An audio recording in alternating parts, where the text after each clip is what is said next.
everyone, in this video I'm gonna show you how to check watch history on Twitter. Go ahead and open your Twitter. Once it has been opened, we wanna go ahead and click on your profile picture on the top left hand corner.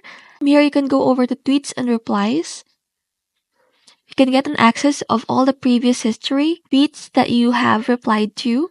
So these are the one way of seeing your history. However, if you want to see more than that, then what you want to do is go ahead and go this page. And from here, we want to click on settings and privacy.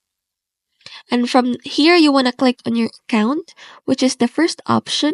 And then it says download an archive of your data, which is the third option.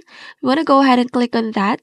So essentially, what you want to do is go ahead and verify your password, log into your account, and then request a data download from Twitter for you to see all your data. And read the details on your computer. We received your request to protect your account. It can take 24 hours or longer for your data to be ready.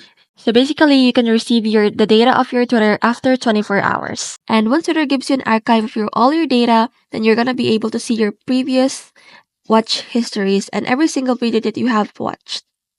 And that's it for today. Hope this video helps, and don't forget to like and subscribe for more quick tech